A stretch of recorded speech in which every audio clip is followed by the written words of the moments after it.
स्त्री के पास वो कौन सी चीज है जिसको वो अपने पति को मरते दम तक नहीं देती। जय श्री कृष्णा प्रिय दर्शक बंधु, एक बार पुनः स्वागत है आप सभी मित्रों का आपके अपने चैनल दर्पण ज्ञान गागर यूट्यूब चैनल में। प्रिय दोस्तों, आज की हमारी ये कहानी बहुत ही ज्ञानवर्धक है, बस शिक्षाप्रद होने वाली है। इसलिए प्रिय बंधुओं, आपसे निवेदन है कहानी को पूरी व अंत तक अवश्य सुने। तो प्रिय दोस्तों, यदि आपने अभी तक हमारे चैनल को सब्सक्राइब नहीं किया है तो प्लीज चैनल को अभी सब्सक्राइब कर लें, वीडियो को लाइक कर दें, अच्छे कमेंट करें और हो सके तो अपने सगे संबंधियों व मित्रों तक वीडियो को शेयर अवश्य करें। प्रिय दोस्तों, तो आइए प्रिय दर्शक बंधुओं, जानते हैं कि स्त्री के पास ऐसी कौन सी चीज है जिसको वो अपने पति के लिए कभी भी नहीं देती है। प्रिय मित्रों, आज का हमारा जो प्रसंग है ये हमारे धर्म ग्रंथों से जुड़ा हुआ है और हमारे समाज में एक रीति रिवाज भी है जिसके कारण पत्नी अपने पति को ये चीज कभी भी नहीं दे सकती। प्रिय दोस्तों, कहते हैं जहाँ प्रेम होता है, जहाँ प्यार होता है, वहीं सम्मान होता है। और वैसे तो कई बार रिश्तों में ये देखा जाता है कि उनमें अक्सर आपस में मतभेद व लड़ाई झगड़े होते रहते हैं। इस लड़ाई झगड़े के अनेक कारण होते हैं, लेकिन प्रिय बंधुओं, यदि ये लड़ाई झगड़े वक्त रहते हुए सुधर जाएं तो ज्यादा अच्छा होता है। तो प्रिय मित्रों, आज की इस कहानी में हम जानेंगे कि आखिर वो कौन सी चीज है जो कि एक पत्नी अपने पति को जीवन भर नहीं देती है। तो आइए प्रिय बंधुओं, इस कहानी के लिए हम एक छोटी सी कहानी के माध्यम से समझते हैं। तो आइए प्रिय बंधुओं, अधिक समय नष्ट ना करते हुए देखते हैं ये प्यारी सी कहानी, प्यारा सा वीडियो। प्रिय दोस्तों, एक समय की बात है, कैलाश पर्वत पर भगवान भोलेनाथ माता पार्वती के साथ बैठे हुए थे। तभी माता पार्वती के मन में एक प्रश्न आया कि क्यों ना आज बैठे बैठे भगवान भोलेनाथ से ज्ञान की कुछ बातें प्राप्त कर ली जाएं। तभी माता पार्वती भगवान भोलेनाथ से कहने लगी कि हे महादेव, आज मुझे आप ये बताइए कि ऐसी कौन सी चीज है जो कि स्त्री अपने पति को मरते दम तक नहीं देती है। प्रिय दोस्तों, तभी भगवान शिव माता पार्वती की बात सुनकर कहते हैं कि हे देवी, यदि तुम्हें इस प्रश्न का उत्तर जानना है तो आप मेरे साथ पृथ्वी लोक पर चलिए। वहां चलकर आपको सारी बात समझ में आ जाएगी और आपके प्रश्न का उत्तर भी मिल जाएगा। प्रिय दोस्तों, माता पार्वती भगवान भोलेनाथ की बात सुनकर की प्रिय दोस्तों, माता पार्वती भगवान शिव की बात सुनकर की नंदी महाराज पर बैठकर पृथ्वी लोक जाने के लिए तैयार हो जाती हैं। और पृथ्वी लोक पर पहुंचने के बाद भगवान भोलेनाथ वेश बदलकर माता पार्वती को साथ लेकर इधर उधर घूमने लगते हैं। और तभी भोलेनाथ माता पार्वती से कहते हैं कि हम दोनों के लिए कुछ समय के लिए पृथ्वी लोक पर ठहरना होगा, तभी तुम्हारे प्रश्न का उत्तर तुमको मिल पाएगा। प्रिय बंधुओं, तभी माता पार्वती कहने लगी कि ठीक है प्रभु। और प्रिय दोस्तों, माता पार्वती व भगवान भोलेनाथ उसी नगर में ठहर जाते हैं। प्रिय दोस्तों, जिस नगर में भगवान भोलेनाथ और माता पार्वती ठहरे हुए थे वह एक बहुत बड़ा नगर था और वहाँ का एक राजकुमार था जिसका विवाह एक सुंदर सी राजकुमारी के साथ होने वाला था। उस राजकुमार के महल को फूलों से सुसज्जित किया जा रहा था। राजकुमार के विवाह के उपलक्ष्य में बड़े जोरों से तैयारियां चल रही थीं और वो राजकुमार अपने कक्ष में लेटा हुआ उस राजकुमारी के ख्वाब देख रहा था। प्रिय बंधुओं, जैसे ही उस राजकुमार की नींद खुली तो उसने खिड़की से झांक करके देखा, मौसम बड़ा ही सुहाना था।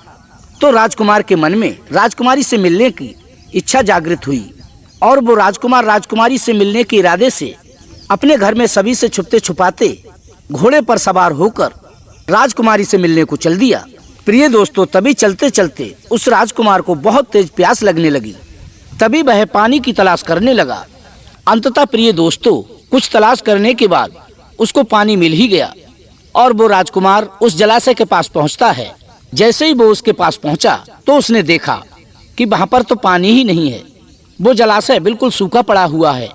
तभी राजकुमार अपने मन में सोचने लगा कि अब मैं क्या करूं, एक जलाशय को बड़ी ही मुश्किल से मैंने तलाश किया था, वो भी सूखा पड़ा है, अब मेरी प्यास कैसे बुझेगी और प्यास से मेरा दम निकला जा रहा है। प्रिय दोस्तों, ये सारा दृश्य भगवान शिव और माता पार्वती देख रहे थे। अब वो राजकुमार प्यास से व्याकुल होकर भटकते भटकते उसी जंगल में बनी एक झोपड़ी के पास पहुंच गया। प्रिय दोस्तों, जैसे ही वो राजकुमार उस झोपड़ी के पास पहुंचता है तो क्या देखता है, वहां पर एक कुआं है और जब राजकुमार ने उस कुएं में झांक कर देखा तो उसमें पानी था। तभी उस राजकुमार ने अपने पास से लुटिया डोर निकाली और उस कुएं से पानी भरकर पीने लगा। प्रिय दोस्तों, तभी उस झोपड़ी में से एक बुढ़िया निकल कर आई और वो बुढ़िया उस राजकुमार से कहने लगी कि हे बेटा, तुमने ये क्या किया? यह कुआं तो एक शापित कुआं है, अर्थात इस कुएं के लिए श्राप मिला हुआ है। जो भी इस कुआं का पानी पी लेता है वह एक नरभक्षी जानवर का रूप धारण कर लेता है। आज से तुम हर रात्रि में नरभक्षी जानवर का रूप धारण करने लगोगे और उस समय तुम्हें कुछ भी याद नहीं रहा करेगा कि मैं क्या कर रहा हूँ क्या नहीं। तुम्हारे सामने जो भी आ जाया करेगा तुम उसका पल भर में भक्षण कर लिया करोगे। प्रिय दोस्तों, जब उस राजकुमार ने उस बूढ़ी माँ के मुख से ये बात सुनी तो उस राजकुमार के पैरों तले से जमीन खिसक गई। तभी वह राजकुमार कहने लगा कि हे बूढ़ी माता, अब मुझसे अनजाने में ये गलती हो गई। अब तुम बताओ मैं क्या करूं? यदि इसका उपाय नहीं बताया गया तो मैं किसी दिन अपने आप को ही नुकसान पहुंचा सकता हूं। प्रिय दोस्तों, उस राजकुमार की बार बार विनती करने पर वो बूढ़ी माता कहने लगी कि हे बेटा, इसका तो केवल एक ही उपाय है। तभी वो राजकुमार कहने लगा कि हे बूढ़ी माँ, अतिशीघ्र वो उपाय बताइए। उस उपाय को जानने के लिए मुझसे अब रहा नहीं जा रहा है। तभी वो बूढ़ी माता कहने लगी कि यहाँ से कुछ मील दूरी पर एक पर्वत है और उस पर्वत पर संजीवनी नाम का एक पौधा है। यदि तुम उस पौधे के रस को निकाल कर पी लोगे तो तुम्हें इस श्राप से मुक्ति मिल सकती है। और कहा कि हे बेटा, इस कार्य के लिए तुम्हें रात्रि में उसी पर्वत पर किसी अच्छी जगह पर छुपना पड़ेगा, अन्यथा तुम किसी को भी हानि पहुंचा सकते हो। तभी वह राजकुमार बोला, ठीक है माताजी। इतना कहने के बाद वो राजकुमार अपने घोड़े पर सवार होकर उस पर्वत की ओर चल दिया। प्रिय बंधुओं, ये सब माता पार्वती और भोलेनाथ बड़े ही इत्मीनान से देख रहे थे। तभी माता पार्वती ने भगवान भोलेनाथ से पूछा कि हे प्रभु, मेरी तो कुछ समझ में नहीं आ रहा है। आप मेरे इस प्रश्न का उत्तर किस प्रकार देना चाहते हैं? तभी भगवान भोलेनाथ कहने लगे कि हे देवी पार्वती, तुम बिल्कुल भी चिंता मत करो, तुम्हें तुम्हारे प्रश्नों के उत्तर अवश्य प्राप्त होंगे। प्रिय दोस्तों, उधर वो राजकुमार उस बूढ़ी माता की बातों को सोच सोचकर बहुत ही चिंतित होने लगता है। वह अपने मन में सोचने लगा कि पहले मैं राजकुमारी से मिलने जाऊं या फिर अपने श्राप से मुक्ति पाऊं। उस राजकुमार के कुछ भी समझ में नहीं आ रहा था, क्योंकि जिस पर्वत पर वो संजीवनी पेड़ था वो वहां से कई मीलों दूर पड़ता था और कुछ समय पश्चात वहां पर अंधेरा होने वाला था। और वो राजकुमार ये नहीं चाहता था कि रात्रि होने पर वो नरभक्षी जानवर का रूप धारण करे और उसके हाथ से किसी की मृत्यु हो। इसलिए राजकुमार ने अपने आप को किसी ऐसी एकांत जगह पर छुपाना चाह रहा था। इसीलिए वो राजकुमार अपने आप को किसी ऐसी एकांत जगह पर छुपाना चाह रहा था जहां से कि वो नरभक्षी पशु का रूप धारण करने के बाद निकल कर ना जा सके और वहां पर कोई आता जाता ना हो। यही सब सोचकर वो राजकुमार तेजी से उस पर्वत की ओर चल दिया और चलते चलते प्रिय बंधुओं उसी पर्वत के पास पहुंच गया। उधर संध्या भी हो चुकी थी। तभी उस राजकुमार ने जल्दी जल्दी उस पर्वत पर पहुंचकर एक गुफा की तलाश की।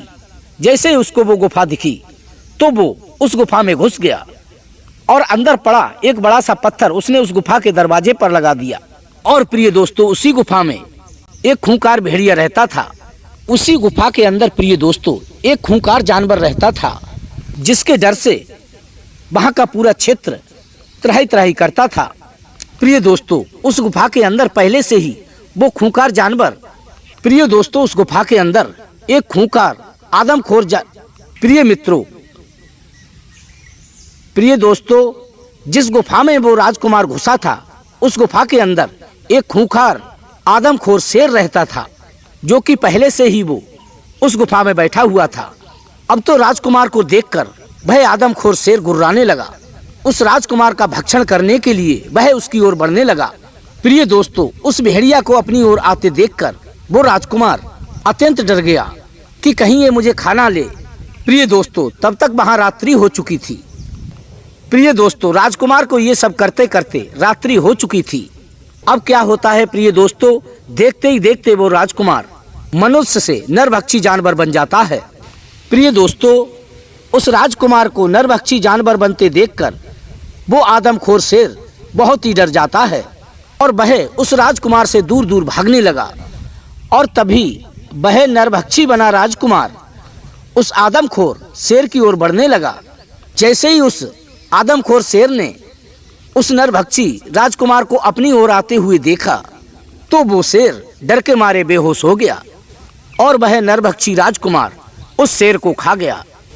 और अगली सुबह वह राजकुमार पुनः अपने उसी रूप में आ गया और उस गुफा से निकलकर उस पर्वत की ओर चल दिया जहाँ पर उसे संजीवनी बूटी मिलने वाली थी। प्रिय दोस्तों, जैसे ही वो राजकुमार उस गुफा से निकला तो सुबह होने के कारण कुछ लकड़हारे लकड़ी काटने के लिए उसी पर्वत की ओर आ रहे थे। तो उन लकड़हारों ने अपने मन में सोचा कि ये एक वीर पुरुष उसी गुफा से निकलकर आ रहा है जिस गुफा में एक आदमखोर शेर रहता है। तभी वे सभी लकड़हारे उस राजकुमार के पास पहुंचे और कहने लगे कि हे वीर पुरुष, तुम इस गुफा से निकलकर आ रहे हो। इसमें तो बहुत ही आदमखोर एक शेर रहता है। इसमें तो एक आदमखोर बहुत बड़ा शेर रहता है। तुम कौन हो, कहाँ से आए हो और इसमें जीवित कैसे बच गए? क्या तुम्हारे लिए उसने कोई हानि नहीं पहुंचाई? तभी वह राजकुमार कहने लगा कि नहीं, मुझे उस आदमखोर शेर ने कुछ भी नहीं किया। वह तो वहाँ मरा हुआ पड़ा है। राजकुमार के मुख से ये बात सुनकर के वे सभी लकड़हारे आश्चर्य में पड़ गए। उस राजकुमार की बात सुनकर के वे सभी लकड़हारे उसी गुफा में चले गए जहाँ पर वो मरा हुआ आदमखोर शेर पड़ा हुआ था।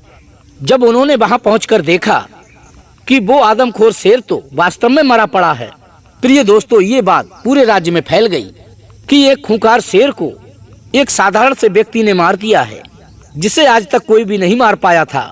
लेकिन आज एक साधारण से लड़के ने उस आदमखोर शेर को मार दिया है। प्रिय दोस्तों, जब ये बात वहाँ के राजा को पता चली तो वहाँ का राजा उस राजकुमार के लिए अपने महल में बुलाता है और अपने महल में बुलाने के बाद वो राजा उस राजकुमार से कहते हैं कि हे वीर पुरुष, तुमने उस आदमखोर शेर को मार करके हमारे राज्य को भय मुक्त कर दिया है। अतः तुम्हारा ये पराक्रम बहुत ही सराहनीय है। इसलिए इसके उपहार स्वरूप तुम मुझसे जो भी मांगना चाहते हो वो मांग सकते हो। तभी वो राजकुमार कहने लगा कि हे राजन, ये तो मेरा परम कर्तव्य था, मुझे आपसे कुछ भी नहीं चाहिए। लेकिन प्रिय दर्शक बंधुओं, फिर भी वहाँ के राजा उस राजकुमार को अपनी इच्छा से एक जादुई कालीन भेंट करते हुए कहते हैं कि हे वीर पुरुष, ये छोटा सा पुरस्कार हमारी ओर से है, इसे तुम स्वीकार करो, ये तुम्हारी मंजिल तक तुम्हें अवश्य ही पहुँचाएगा। प्रिय मित्रों, उस भेंट के लिए वो राजकुमार शहर स्वीकार कर लेता है और उस जादुई कालीन पर बैठकर उस संजीवनी बूटी की तलाश में उस पर्वत की ओर चला जाता है। और कुछ ही समय पश्चात वह उसी पर्वत पर पहुंच जाता है जहां उसे जाना था। और उस संजीवनी बूटी को देखकर वो राजकुमार पहचान लेता है कि यही संजीवनी बूटी है, क्योंकि वो अन्य पौधों के मुकाबले अधिक चमक रही थी। प्रिय बंधुओं, अब क्या होता है, वो राजकुमार तुरंत ही उस पौधे को उखाड़कर अपने हाथों से मसलकर और उसमें से रस निकालकर खुशी खुशी पीने लगा। क्योंकि प्रिय दोस्तों, कुछ समय पश्चात रात होने वाली थी और वो ये नहीं चाहता था कि मेरे हाथों किसी निर्दोष प्राणी का वध हो या मारा जाए, किसी निर्दोष प्राणी की मेरे द्वारा हत्या हो। इसलिए उस राजकुमार ने उस संजीवनी पौधे का रस निचोड़कर अतिशीघ्र पी लिया। अब क्या होता है प्रिय दर्शक बंधुओं, जैसे ही वो राजकुमार रस पीता है और थोड़ा आराम करने लगता है, तभी रात्रि हो जाती है। और रात्रि होने के बाद वो राजकुमार अपने आप को उसी रूप में पाता है जैसा कि वो था। तो वह अपने मन में अत्यंत प्रसन्न होता है। और प्रिय दर्शक बंधुओं, जब रात्रि होने पर वह राजकुमार नरभक्षी नहीं बना तो उसी कालीन पर बैठकर अपनी होने वाली पत्नी उसी राजकुमारी के पास चला गया। प्रिय मित्रों, राजकुमार को देखकर वो राजकुमारी अत्यंत प्रसन्न होती है। और प्रिय दोस्तों, अगले दिन उस राजकुमारी से उस राजकुमार का विवाह हो जाता है और शादी होने के बाद में दोनों ही बड़े आराम से अपने महलों में रहने लगे। अब उनके जीवन में किसी भी बात की कोई भी कमी नहीं थी। ये सब नज़ारा भगवान भोलेनाथ और माता पार्वती देख रहे थे। प्रिय बंधुओं, कुछ समय पश्चात उन दोनों के घर में एक सुंदर से पुत्र का जन्म होता है। प्रिय दोस्तों, जब राजकुमार के घर में राजकुमारी ने एक पुत्र को जन्म दिया तो महलों में खूब मिठाइयाँ बांटी गईं, खुशियाँ मनाई गईं।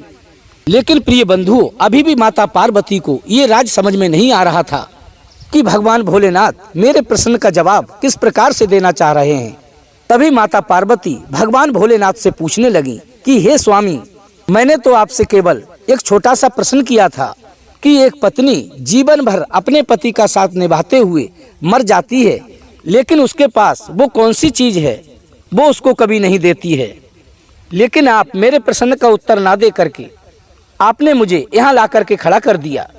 तभी भगवान भोलेनाथ कहने लगे कि हे देवी, थोड़े समय की और बात है, तुम्हारी सब कुछ समझ में आ जाएगा और तुम्हें तुम्हारे प्रश्न का जवाब भी मिल जाएगा कि आखिर एक स्त्री अपने पति को क्या नहीं दे सकती है। अब क्या होता है प्रिय दर्शक बंधुओं, वो राजकुमार एक दिन बीमार पड़ जाता है और एक भयंकर बीमारी से ग्रस्त हो जाता है। प्रिय दर्शक बंधुओं, कुछ समय पश्चात बीमारी के चलते उस राजकुमार की मृत्यु हो जाती है और मृत्यु होने के बाद उस राजकुमार की अर्थी को सजाया जाता है और उस राजकुमार को स्नान कराने के बाद उस अर्थी पर लिटाया जाता है और फिर 4 लोग उसकी अर्थी को कंधा देकर शमशान घाट की ओर ले जाने लगते हैं। लेकिन प्रिय दर्शक बंधुओं, उधर वो राजकुमारी और उसके परिवार के सभी सदस्य उस राजकुमार की मृत्यु होने के कारण घनघोर विलाप कर रहे थे। प्रिय बंधुओं, वो राजकुमारी विलाप तो कर रही थी, लेकिन अपने पति को वो कंधा नहीं दे पा रही थी, क्योंकि प्रिय मित्रों, हमारे हिंदू धर्म में ये परंपरा है, प्रत्येक पत्नी अपने पति के लिए सब कुछ दे सकती है, लेकिन मरने के बाद उसकी अर्थी को कंधा नहीं दे सकती। प्रिय दर्शक बंधुओं, उधर माता पार्वती को धीरे धीरे अब समझ में आने लगा था। तभी भगवान भोलेनाथ देवी पार्वती से कहने लगे कि हे देवी, अब तो आपके लिए समझ में आ चुका होगा कि आखिर स्त्री अपने पति को क्या नहीं दे सकती है। तभी माता पार्वती कहने लगी कि हे स्वामी, मैं आपकी बात को भली भांति समझ चुकी हूँ और मेरे प्रश्न का उत्तर भी मिल चुका है कि एक स्त्री अपने पति को क्या नहीं दे सकती है। प्रिय दर्शक बंधुओं, इस प्रकार भगवान भोलेनाथ माता पार्वती के प्रश्न का जवाब देते हैं और नंदी पर सवार होकर पुनः कैलाश पर्वत की ओर चले जाते हैं। तो कैसी लगी प्रिय दर्शक बंधुओं आज की हमारी ये कहानी? यदि वीडियो अच्छी लगी हो तो वीडियो को लाइक कर दें, चैनल को सब्सक्राइब कर लें, कमेंट बॉक्स में हर हर महादेव अवश्य लिख दें। फिर मिलेंगे इसी प्रकार की ज्ञानवर्धक चर्चा के साथ। इसी के साथ प्रिय दोस्तों, राधे राधे, जय श्री कृष्णा।